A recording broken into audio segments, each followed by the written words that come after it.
Sometimes people may treat people with disabilities differently. I know I've been treated almost like a child before, and what I have learned is not to take it personal, which it can feel very, very personal. Like, it's one of those things that's easier said than done, and I'm not going to lie, it's not easy at all. Disability Rights Texas presents How to Be Your Own Best Advocate with DRTX intern Larissa Minner. Hi, I'm Larissa, and I have multiple disabilities.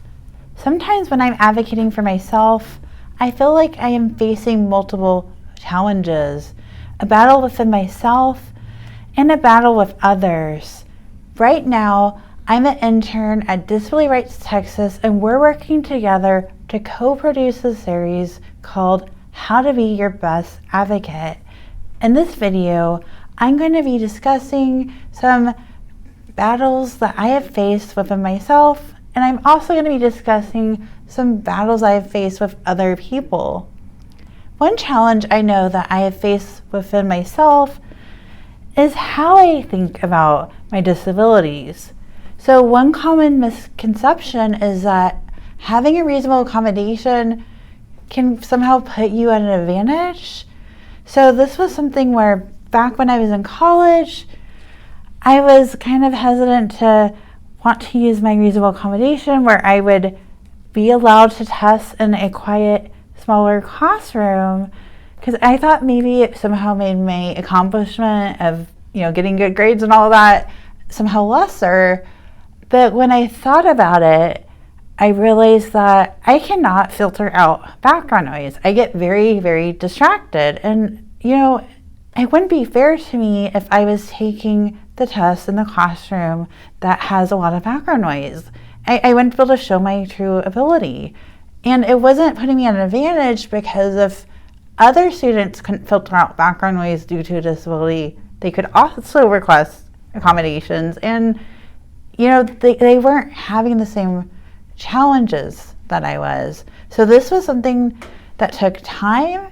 It took a lot of time, actually, and it's something that I still sometimes to this day remind myself about whenever those thoughts pop up.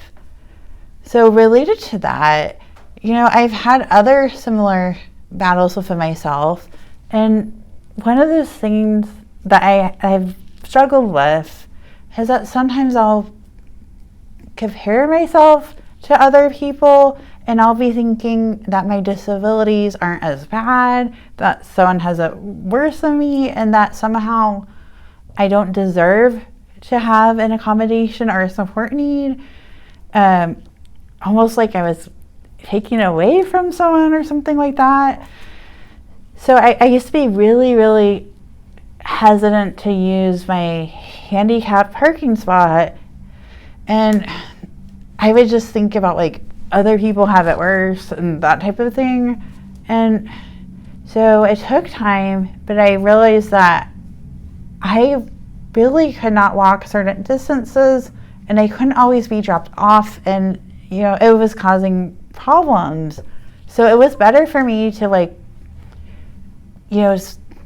it was better for me to have to be able to be in the handicapped parking spot instead of risking a health concern.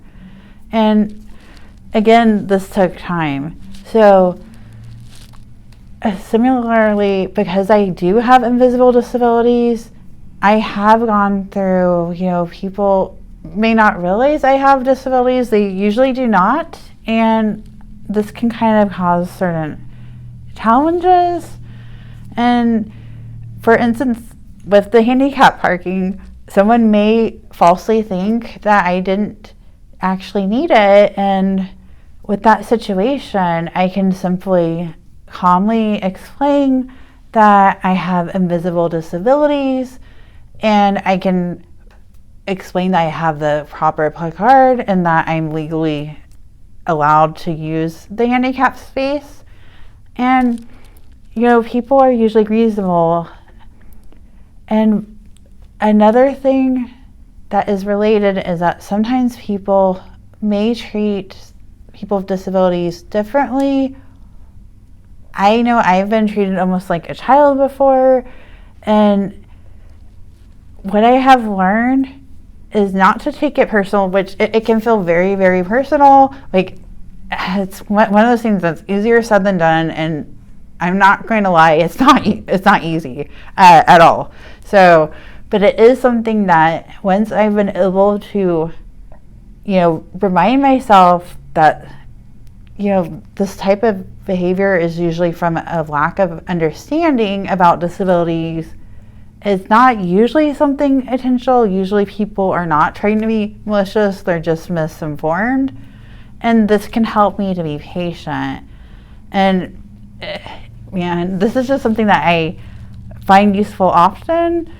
And those are just some of the battles that I have faced within myself and with others. And as you can see, sometimes they're not so separate. They can kind of interact with each other. But if you want to find out more tools when you're self-advocating for yourself, we encourage you to go to Disability Right Texas's website at www.drtx.org/self-advocate. And again, this is a video of our 3-part series, How to Be Your Own Best Advocate. And if you haven't seen those other 2 videos, we encourage you to check them out. Content for this resource is provided by DRTX self-advocate intern Larissa Minner of the University of Texas ACT-LEND Practicum program and is based on her research and professional and personal experience. This handout is not intended to and does not replace an attorney's advice or assistance based on your particular situation.